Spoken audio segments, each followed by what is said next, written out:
you go. I'm in Wat PHO in Khla. As you can see the trees behind me up here, fruit bats. It's,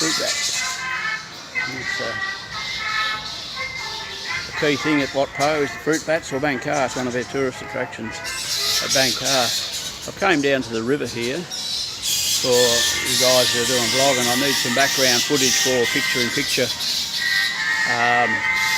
type comments, so I'm going to do some just about 5 minutes of the river, 5 minutes of a temple, 5 minutes of something else to put in the background of a picture-in-picture when I'm making comments. So that's what I'm sort of up to here. Very quiet, just about 3 days before Songkran. It's very quiet here. I'm sure it's going to be busy when Songkran gets going, everybody comes home. Okay.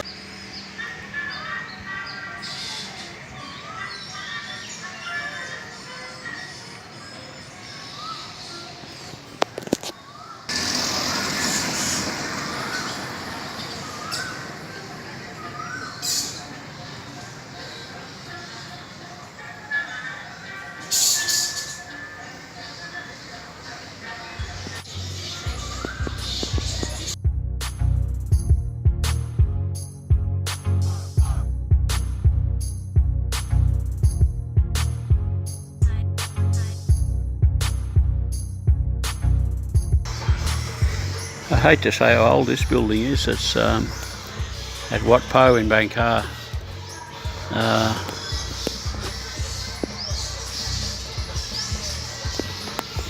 Murals on the walls. And beautiful. A little bit of time damage. The building itself is he needed some repairs, but that's what it's all about. That's it.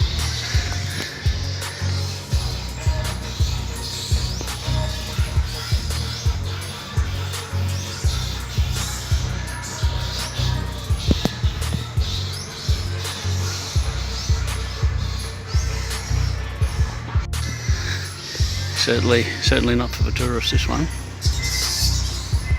There's the bats up there in the tree, and if you walk along here, you're going into the newer Wat PHO down near on the riverbank. This one says you just come in the gate.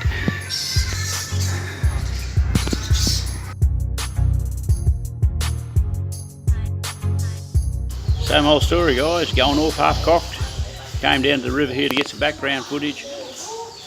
When I left home, my tripod, or 3-leg as the girls call it, 3-leg for the camera, it's been borrowed to someone else or loaned to someone else. I've been asking for about 3 days, and it's going to come back. Even the small tripods, which I have a haversack full of them back in Australia, even those bastards over here, I don't even have a little 300 baht screw in the camera tripod. And being at the town of Bangkok here, I can't find a shop that sells one. I've got nothing. I'm trying to hang on to my bloody phone by hand.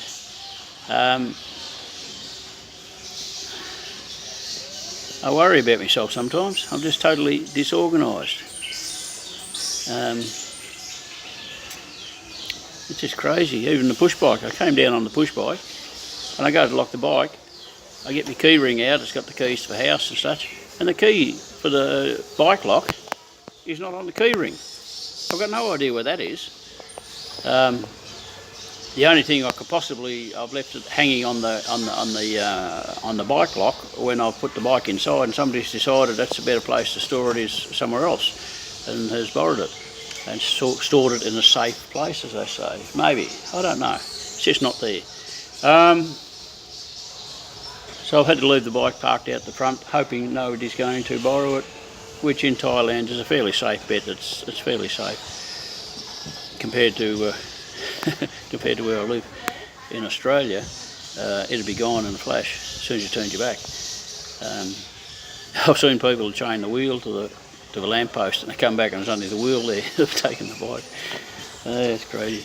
But anyway, I'm down at Wat PHO, the river here behind me, which is all Oh yeah, there we go. It's coming and going. There's the river. There's the river there. Oh no, it's not even going to film it. Why am I using my phone instead of my camera? I can't get the river behind me, so I'll change my seat.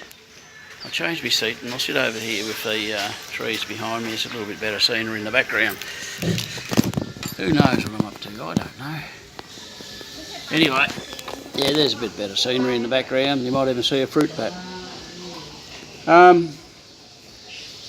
Yes, I've got a good camera. I've got a Luminex ZS110 or something like that. It's a compact 4K video camera. But I find the phone's easier to get spontaneous footage when I'm wandering around. And even the, I've been thinking about buying a Steadicam. But it's a bit complicated working out which one to buy for what I need, because I might need it to hold the camera.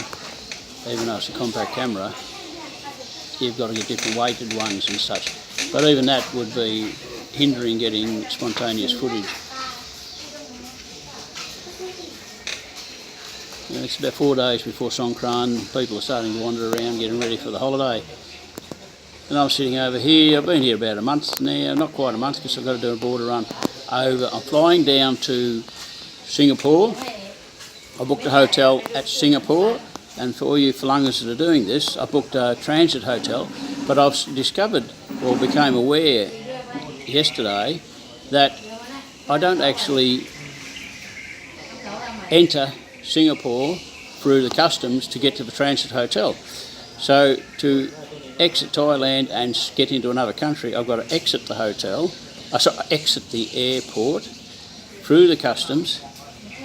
Now, we've done this once before, a couple of years ago. We exited through the customs, then we booked a hotel that was at the airport, only to go back through the customs and be told we cannot get back through the customs until so many hours before our flight, say 3 or 4 hours before our flight, which means that we booked a hotel and we couldn't stay in it, and you can't get a refund unless you notify them 2 days before, and we booked it just that day. So, yeah, so I've got a 6-hour hotel room at the airport. I'm basically going to get 4 hours sleep, then go out through the customs and come back in again, and then get on the plane back to Thailand. It's all a bit crazy, but you learn as you go. I suppose life's simple if you don't do anything. That's about how I sum it up, and I make choices. I really do like to do things, and that's what I'm doing with my life at the moment, doing things. But it does get complicated, and I do make mistakes. Sometimes a lot of mistakes, but that's life. Okay, here's a little ramble. Sitting in the Wat PHO on the river at Bangkok, near Cha Chong Sao, or Cha Chong Sao, or so you call it, about an hour from Bangkok, east. Okay.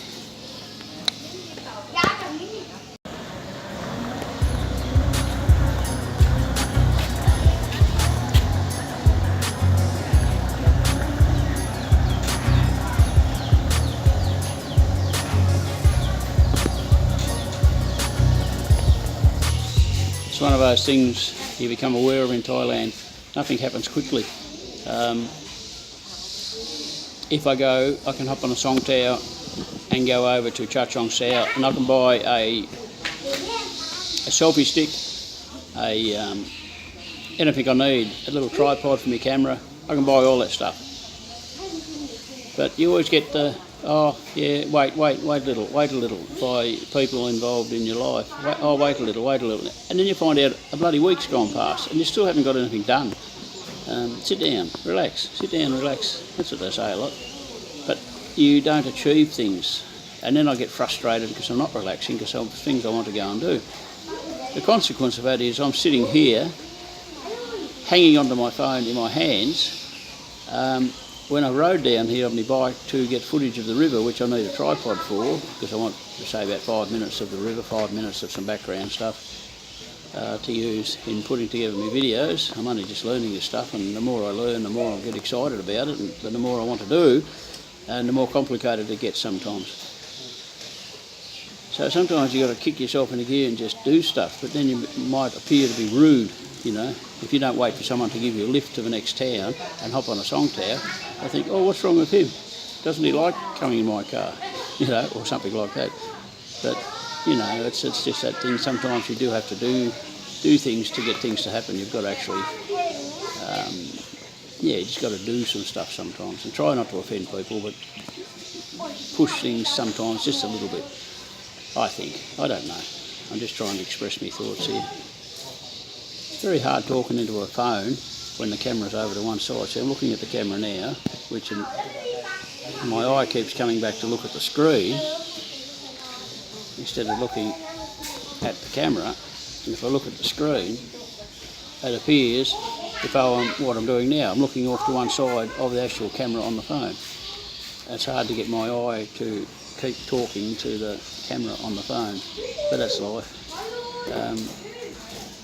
Maybe I need to turn the screen around, just have the back of the camera there, then I could concentrate on that little eye of the camera in the phone. Okay, I'm rambling. Oh dear. I made a new channel last night called Window on Thailand to separate my Australian videos, which are about sawmills and bush stuff and off-grid living in Australia, from my Thailand videos, which are just observations on and about where I am in Thailand and what I do, and interesting things for me being a Phalung in a strange land, in the land of smiles, in the land of contradictions, in the land of people with good hearts. But you always got to watch. I just got attacked by a mob of dogs before riding the bike down there. I rode up behind his stall and laid out about, I won't exaggerate, it'd be 8 dogs, 9 maybe, looked like 15. And they didn't see me coming. All of a sudden they launched out at me like, I'm talking Labrador, skinny Labrador type dogs, you know, reasonable size, and they're coming at me, you know. I can't say they wanted to eat me or else they would have had me, but they were certainly making a good attempt at frightening the hell out of me. The poor old lady, she came racing out, oh, ka-took. But that's all good, they didn't bite me. Oh no, today I saw a sign up the street and I said to people, what's that? It said cat getting an injection and dogs getting injections. A poster on the corner of the intersection. They said, oh, it's for mad dogs, crazy dogs. I said, what's crazy dogs, mad dogs? Oh, rabies. And they just, oh, yeah, I said. So I think it's rabies, I don't really know. A lot of time if something's a bit complicated you just get yes answer. Yeah, we get Melu, which means don't know, Maybor, not tell you, or just say yes, and it could be anything, you don't know. Okay, I love the place. It's about 30 something degrees here, it's humid as hell. Another strange observation here is when you hang your towels outside, at the end of the day it's stinking hot, and at the end of the day you go get your towels and they can be still damp. Even though wind's blowing, it doesn't seem to dry out. It must be humidity or something. You know, whereas at home, if you hang them out for an hour, they'll be dry, but in the hot. But over here, it's a different sort of heat, and your towels don't dry sometimes. Well, there's a ramble about something totally abstract. See us.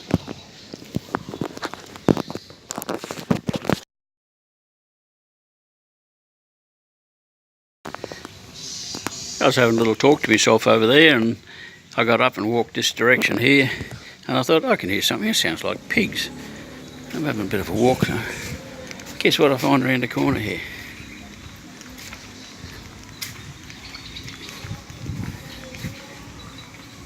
There's a couple of old piggies. Big old sow, big sow, and a biggish sow, obviously a little bit sunburnt.